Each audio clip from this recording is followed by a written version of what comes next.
Boa noite, professor. 45 pontos, né? O Bahia aí a 15, 16 pontos de uma classificação inédita para a Libertadores.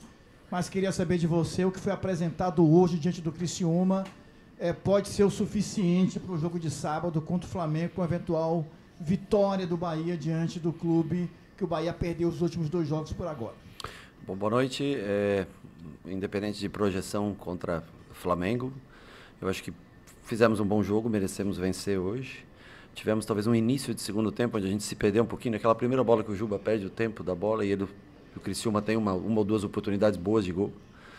Mas o primeiro tempo que controlamos bem o jogo, finalizamos bastante, tivemos a oportunidade de decidir o jogo, acho que antes.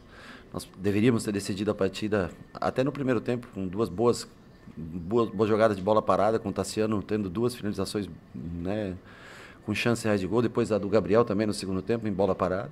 Em bola rolando, quando tivemos os contra-ataques também, acho que apareceu a oportunidade de definir o jogo. Talvez seja esse o quesito a gente mais a evoluir, né? Melhorar a qualidade de finalização. Mas acho que controlamos bem a partida, tivemos esses, sei lá, 10 minutinhos, 15 minutinhos no começo do segundo tempo, onde fugiu um pouco do controle o jogo. Eu acho que a gente precisa sempre melhorar, evoluir. Não sei se é suficiente para ganhar o jogo de domingo, de sábado, né? Mas nós vamos ter mais 4 dias de trabalho, que a gente tenha cabeça boa, cabeça no lugar para fazer um grande jogo. Eu acho que dentro de casa a gente vem pontuando bem, né? São 10 vitórias em 14 jogos, né?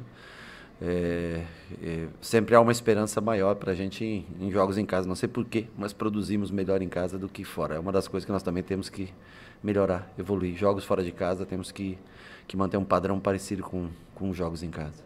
Rogério, boa noite. Nós ouvimos muitos torcedores a queixa por esse cartão amarelo do Everton Ribeiro no dia de hoje, e muitos achavam que a coisa poderia ter sido administrada para esse cartão acontecer antes, para não correr esse risco desse acidente como aconteceu, de ficar fora, ser o principal jogador ficar fora de jogo importante contra o Flamengo. O que é que você tem a nos dizer sobre esse cartão do Everton Ribeiro? Eu acho que ele também lamenta, você viu até pela reação dele, ele nem dá o carrinho no atleta, ele dá o carrinho no espaço e acaba pegando a pontinha da chuteira. E a árbitra resolveu dar o cartão. Ele está há 24 jogos pendurado. O Everton é um cara que segura bem, ele falou para mim quando ele tomou o segundo cartão, na 4ª rodada, se eu não me engano. E ele falou, não, fica tranquilo que eu ainda vou jogar. E eu tenho certeza que ele gostaria muito, e eu também gostaria de contar muito com ele contra o Flamengo.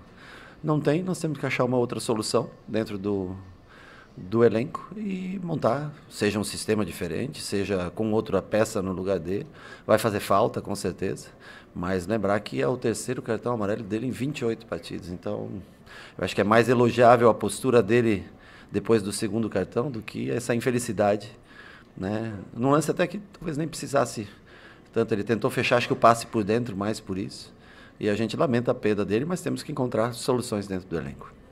Rogério, 3 pontos conquistados dentro de casa, mas após o que aconteceu lá em Fortaleza, a postura da equipe te agradou no modo geral? Foi a resposta que você imaginava que poderia ter sido dada dentro da competição que aconteceu hoje aqui na Fonte Nova? Eu acho que foi a maior diferença. Infelizmente, em alguns jogos, principalmente fora de casa, a gente acaba... Eu não sei exatamente o motivo, não sei te dizer o porquê, porque até o time é praticamente o mesmo. Acho que o Canu, né, não jogou essa partida, foi a única alteração que nós tivemos. Mas a gente, infelizmente, não consegue repetir a postura dentro e fora de casa. Então, é uma das coisas que nós temos que entender o motivo disso. Acho que é um time até mais calado, é um time... não é um time de... Você vê que toma poucos cartões, até por reclamação com o árbitro, né? Temos que fortalecer nesse sentido. Eu acho que a postura de hoje é o que nós esperamos do Bahia sempre, independente do resultado final. Mas a postura de hoje é um time com bola, construindo, trabalhando, criando oportunidades. Eu não sei o que aconteceu aquele dia, não posso nem te explicar. Assim, não tem uma explicação lógica para a maneira como nós nos comportamos. Boa noite, Rogério. Gostaria, você falou aí, deixou uma situação que você pode fazer uma mudança até tática para o jogo contra a equipe do Flamengo, já que você perdeu o Everton Ribeiro. Quais são essas chances? Tipo, você pode jogar com 3 atacantes, Como é que você, pelo menos a princípio, pensa sobre essa Putz, situação? eu vou ser sincero, eu perdi o Everton faz... Bom, estava olhando algumas coisas do jogo de hoje, né? Então, a partir de à noite ou amanhã, eu vou começar a pensar no que é possível. Mas hoje, nesse momento, assim, meia hora depois que acaba, eu não consigo dizer para você. Nós vamos trabalhar, temos 4 sessões de treinamento, terça, quarta, quinta e sexta, para encontrar uma alternativa para a ausência do Everton. Mas é possível, sim, que troquemos, joguemos de uma maneira diferente. Vamos analisar com calma, temos tempo para tentar encontrar. Boa noite, Rogério. Hoje o Bahia atingiu a marca de 1 milhão de torcedores na temporada. Legal. Eu gostaria que você falasse sobre a importância de ter a presença da torcida aqui nesses jogos. Muito. Eu acho que, num todo, eu acho que faz muita diferença. Bom, se nós estamos falando aqui de diferença até de postura dentro e fora de casa, eu acho que o torcedor que vem a Fonte Nova, ele tem muita influência nessa postura, na coragem do time em jogar dentro de casa, muita representatividade nessas 10... São 10 vitórias e 2 empates em 14 jogos. Eu acho que é uma campanha acima de 75%, que é relevante para jogos em casa. Nossa campanha fora, que é abaixo do padrão que se estabelece para você brigar pela ponta do campeonato. Mas eu acho que é preponderante os jogos em casa, justamente pela força da torcida. Hoje, 25 mil, né? Eu vi 24, 25? 24, 25 mil pessoas. Mas 24, 25 mil pessoas que cantaram o tempo todo, incentivaram o tempo todo o time. Eu acho que, claro, quanto mais gente, melhor, mas independente disso, quem vem ao estádio que tem esse espírito de carregar o Bahia. Esse é o importante. Essa é a função de uma torcida e a nossa exerce muito bem. Boa noite, professor. Mais uma vez, o Bahia vence em casa com a mesma escalação. E a torcida, né? A gente brinca sempre que o hino do Bahia começa com uma corneta. Se sempre mantém a escalação, o pessoal corneta. Se muda bastante, o pessoal corneta. Você vai ter mais uma vez a chance de mudar o esquema, mudar o jeito de jogar. Agora eu não tenho a chance, eu tenho a obrigação. Vai mudar, né? Porque o Everton está fora. Tendo essa oportunidade de mudar, o que o torcedor pode esperar? Você já falou mais cedo sobre que vai ter 4 sessões de treino. Mas quais são as ideias que o senhor tem para surpreender o Flamengo e conseguir quebrar um tabu? É difícil você surpreender alguém na 29ª rodada, né? A surpresa, né? Acho que todos os times têm uma maneira de jogar, praticamente. Né? O Criciúma, nós sabíamos exatamente como viria. Eu tinha uma dúvida só no meio-campo, mas sabia que vinha com 4 jogadores de meio. O Flamengo, nós sabemos a maneira como o Flamengo joga, o Flamengo conhece a gente também. Lógico que a ausência do Everton, ela possibilita outras alternativas, mas eu acho que é raro você surpreender alguém. O importante é que você jogue bem, que você tenha calma, que você tenha agora, acho que a condição física, tem o cansaço mental do fim de ano, mas tem a condição física que favorece você tendo um jogo por semana, você um dia de descanso, 4 de preparação, mais jogo, eu acho que é o ideal para o futebol. E cabe a gente se preparar bem e tentar, logicamente, o Flamengo é um grande time e tudo, mas nós precisamos, nossa força em casa tem que ser estabelecida, como foi até no primeiro jogo da Copa do Brasil contra o Flamengo, onde nós jogamos, fomos superior ao Flamengo, fomos melhores que o Flamengo, tivemos a maioria das oportunidades, o Flamengo teve uma chance, fez o gol pela qualidade dos seus jogadores. Sobre a escalação, não digo surpresa, mas sobre a maneira de jogar, a partir de amanhã a gente vai tentar desenvolver uma linha de raciocínio e encontrar o que é melhor em conjunto com as outras pessoas da comissão técnica, dos que trabalham comigo diretamente, encontrar alguma coisa que seja o que encaixe melhor para jogar contra o Flamengo. Professor, parabéns pelo triunfo. Pegando o gancho dos colegas sobre a mudança de escalação, eu queria te perguntar quais riscos e benefícios essas mudanças trazem justamente numa reta final em que a equipe tem a missão de buscar a Copa Libertadores.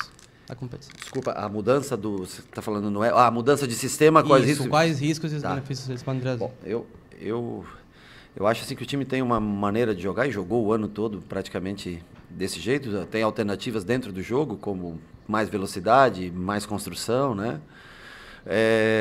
Eu acho que não é impossível mudar, mas eu acho que é sempre mais coeso aquilo que você faz repetidamente durante semanas. Você pode evoluir e melhorar nesse sentido.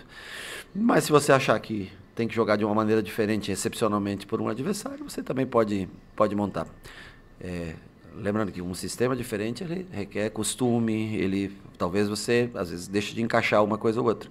E o que a gente vem fazendo sempre, apesar que o Everton é um jogador difícil reposição, né? Não é um jogador que tem uma reposição muito fácil. Vamos analisar com calma. Eu sempre acho que tudo que você faz, você surpreende menos o adversário, mas você está mais acostumado e a chance de você ter melhores passes, melhores tabelas, posicionamento, porque já é uma coisa que você trabalha há muito tempo. Mas nada impede que a gente mude para o próximo jogo. Boa noite, Rogério. Douglas Santana, do site BNews.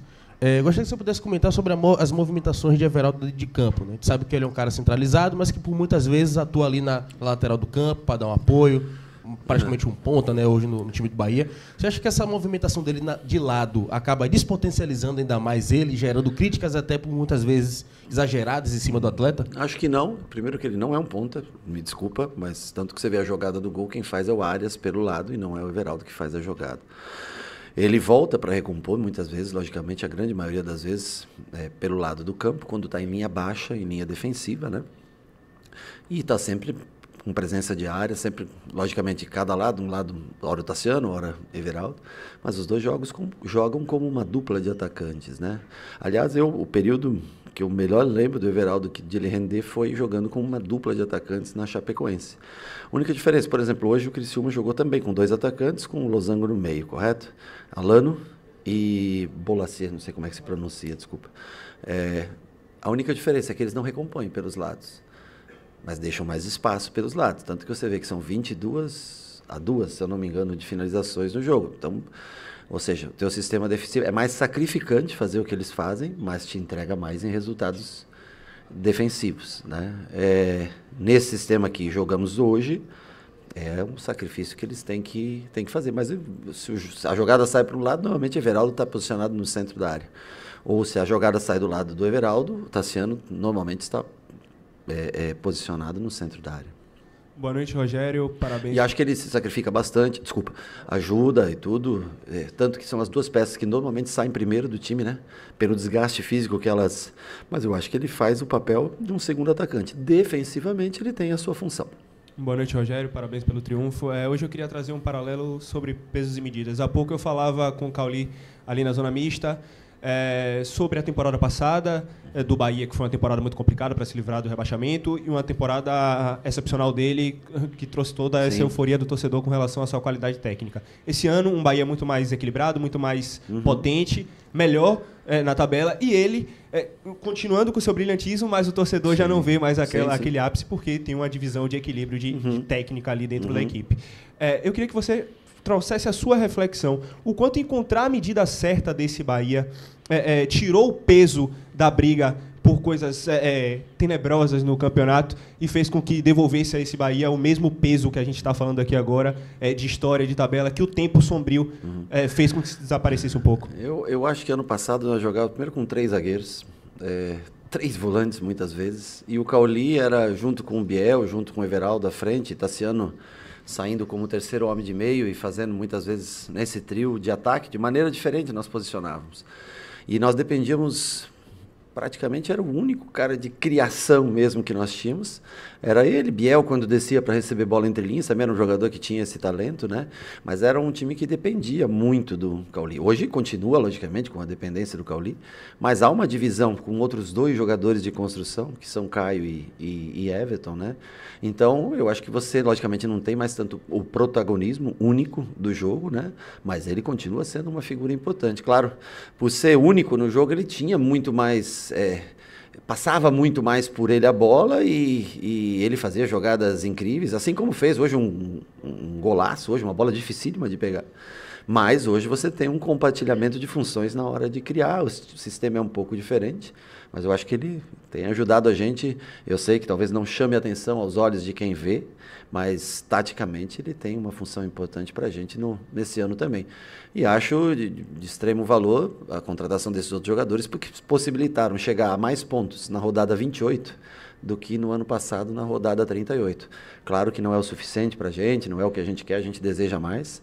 Nós estamos numa briga aí com o Inter, com o Cruzeiro, o Atlético com jogos a menos, o Vasco hoje empatou com o Cruzeiro, São Paulo que ganhou hoje, enfim, nós estamos numa briga naquele bolo. E nós vamos descobrir até onde a gente pode ir. Mas eu fico feliz de ver um ano onde a gente consegue superar o número de pontos com 10 rodadas, com 30 pontos ainda a se jogar. E uma campanha dentro de casa, na minha opinião, muito boa. Uma campanha de muito próxima a título dentro de casa. Fora de casa, infelizmente, nós não conseguimos ainda ter o mesmo equilíbrio que a gente tem jogando em casa. Boa noite, Rogério. Alan Vasconcelos, da CBA.com. Você falou sobre o desempenho dentro e fora de casa e a minha pergunta é meio que relacionada a isso. O Bahia não sofreu gols hoje e foi vazado apenas 7 vezes nos 14 jogos que fez na Fonte Nova, tendo a melhor defesa do campeonato como mandante, dividindo esse posto com Fortaleza. Mas quando a gente vê os jogos fora de casa, a gente vê um Bahia que sofreu 24 gols, que é mais que o triplo dos gols sofridos em casa, e que até o momento tem a segunda pior defesa como visitante em todo o campeonato. Como é que você enxerga essa dualidade entre o Bahia defendendo dentro e fora de casa, e qual seria alguma possível melhora? Uhum. Bom, primeiro, acho que o primeiro ponto a destacar, nós já falamos numa resposta anterior, eu acho que é o peso da nossa torcida dentro de casa, eu acho que isso traz muito mais motivação. Nós temos que ter mais concentração fora de casa, mais personalidade para jogar fora de casa, sermos mais competitivos fora de casa. Dificilmente um time vai ter a mesma campanha, né? Mas a diferença realmente é brutal nos números que você cita. Temos que aprender, começar a aprender a jogar fora de casa. Eu acho que o tempo, a maturidade vai fazer com que a gente cresça. Espero que a gente possa melhorar esses números até o final do campeonato. Mas, independente disso, como análise do ano, já fica um bom ponto de análise, né? O porquê tomar só 7 gols em casa, no mesmo número de rodadas, e tomar 24 fora de casa. Claro, todo mundo tem campanha, quase todos têm campanha melhor dentro de casa que fora, mas acho uma discrepância exagerada, realmente. É um ponto de atenção, de análise para essa temporada e especialmente para a próxima. Boa noite, Rogério. Vou continuar na mesma toada aí em relação dentro e fora de casa, mas em relação à maneira como o Bahia se comporta para deixar o adversário desconfortável, sobretudo a maneira que o Bahia se comporta defensivamente, né? A gente vê muito na Fonte Nova um adversário desconfortável, seja na saída de bola, na maioria das vezes, ou hoje, por exemplo, quando o Criciúma chegava no último terço, não conseguia concluir as jogadas, porque ninguém pegava a bola sem tomar uma trombada, sem estar 2, 3 em cima, sem poder errar um domínio, etc. Hoje passou muito pelo comportamento do Cauli, né? O Cauli conseguiu dar esse aperto, né? E eu vejo muito fora de casa ele não conseguir repetir isso, e igualmente também para os 2 jogadores que você citou, que contribuem na fase ofensiva, Caio e Everton. Vocês têm conversado muito com eles sobre isso, assim? Eu acredito que vocês consigam enxergar, né, nos scouts, etc. Isso, mas vocês têm conversado sobre eles, e eles que são jogadores experientes, Caio e Everton e Cauli? Eu acho que ele por si só é um time que tem como principal virtude a construção e não a fase defensiva, o potencial defensivo individual, eu quero dizer. O que faz esse time poder jogar com o Caio, que é um jogador leve de construção, sempre foi praticamente um segundo volante. Everton, que praticamente sempre foi ou um meia ofensivo, que joga mais com ponta de tripé, ou até mesmo aberto, vindo de fora para dentro, como foi o caso no Flamengo, é a coesão, é o sistema. E às vezes também, Tassiano e Everaldo, por exemplo, eles jogam mais porque eles conseguem entregar mais defensivamente no papel. Esse time ele não defende. Nós não fazemos marcação individualizada, nós não fazemos nada disso. Você pode ver. O que faz esse time forte defensivamente é o sistema, na maneira como ele ocupa os espaços dentro do campo. E fora de casa nós estamos tendo dificuldade em ocupar o mesmo espaço que a gente ocupa aqui dentro de casa. Eu não sei se é pelo calor humano que o torcedor passa e pela voz, pelo incentivo, né? Porque há um comportamental realmente diferente. Parece que a gente está sempre mais cansado, mais pesado. Mas passa muito, até mais do que Everton e Caio, para mim, passa muito pela recomposição pelos lados. O do Cauli concordo com você, porque quando ele está bem posicionado pelo centro ele dificulta. Mas eu acho que passa muito por esse comportamento fora. Parece que falta, às vezes, um pouco de energia para a gente em jogos fora de casa. E não era assim no começo da competição. Nós fizemos bons jogos fora de casa, como foi Botafogo, como foi Atlético Paranaense, como outros jogos nós temos. Eu acho que essa parte final, realmente, desde o jogo do Flamengo, da Copa do Brasil, esse comportamento fora de casa não tem a mesma intensidade de recomposição quanto aqui na Fonte Nova. Rogério, boa noite. Houve, assim, na sua estratégia, que você adotou, que funcionou como planejado para vencer hoje e alguma adaptação durante o jogo, porque eu reparei que quando o Bahia venceu o Atlético, os 3 gols saíram de dentro da grande área e da meia-lua. E hoje o gol de Cauli também daquela mesma região, de frente para o gol e sendo praticamente fatal para o goleiro defender. Houve alguma estratégia, alguma adaptação que você fez nesses últimos jogos para o Bahia, dentro de casa, fazer os gols na área que fez? Na verdade, contra o Atlético Mineiro, se quis dizer que acho que os 3 gols saíram de fora da área, de finalizações, né? Mais ou menos na meia-lua da grande área, como foi o chute do Cauli hoje, né? Esse time ele tem poucas adaptações, ele tenta se aperfeiçoar cada dia dentro de um sistema que nós definimos em janeiro para jogar. E, logicamente, ele se adapta muito a partir do minuto 60, 70, 75, quando muda radicalmente o sistema. O sistema não, mas muda, as peças mudam, né? Hoje você vê, estava 1-0 o jogo, eu vi que Tassiano e Everaldo estavam já cansados. Nós tentamos com o Lúcio, e o Lúcio, aliás, tem treinado muito, ele tem se adaptado melhor, acho que fisicamente até o time, louvável a vontade que ele impõe quando entra em campo. E nós tentamos com esses jogadores ser um pouco mais ágeis, um pouco mais rápidos, mas a gente também acaba gerando mais espaço para os adversários, porque eles não têm a mesma característica do Everaldo, a mesma saúde física para defender do Everaldo e do Tassiano.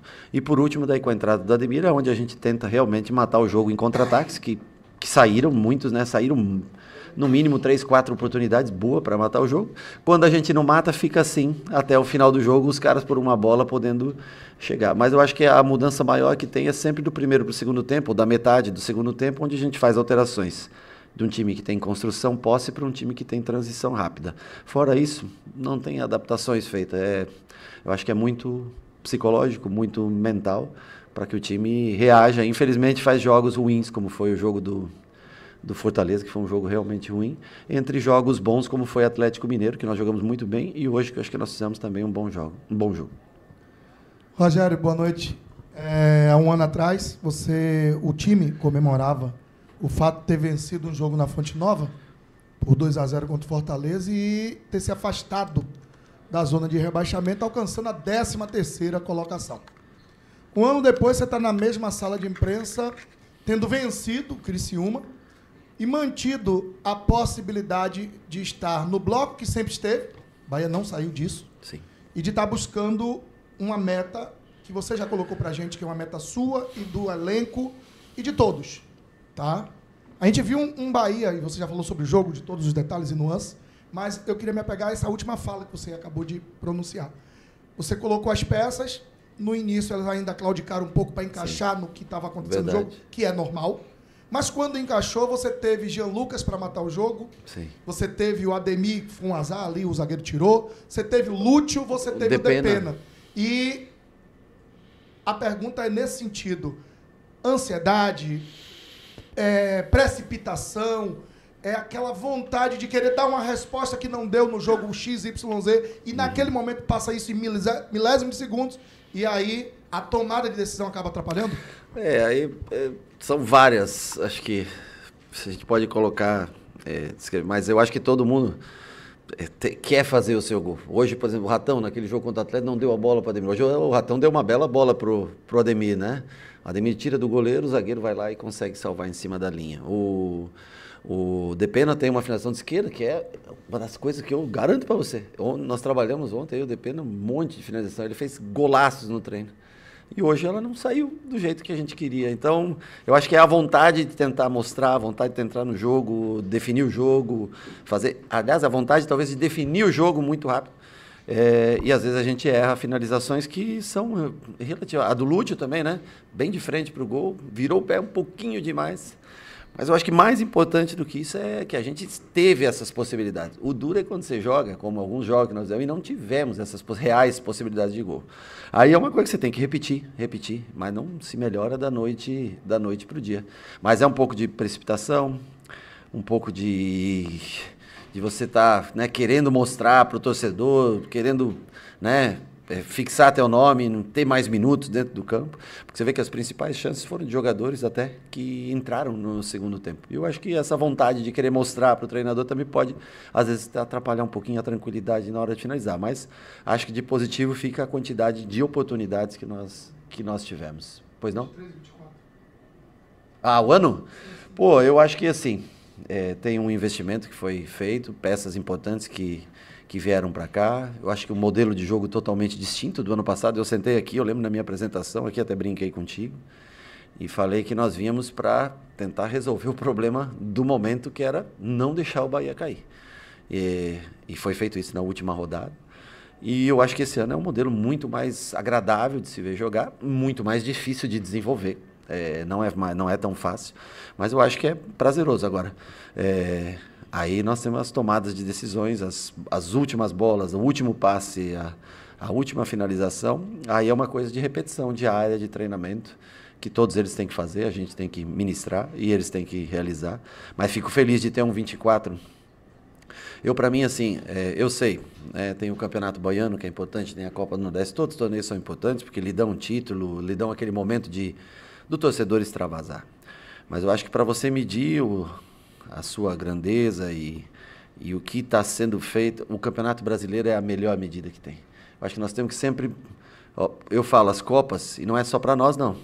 Tem vários times que essa semana ficaram fora de tudo. As Copas, elas são importantes e tudo, mas elas iludem, porque só vai ter um. E olha, por exemplo, uma Libertadores pode ser que nem seja do teu país, você nunca sabe, né?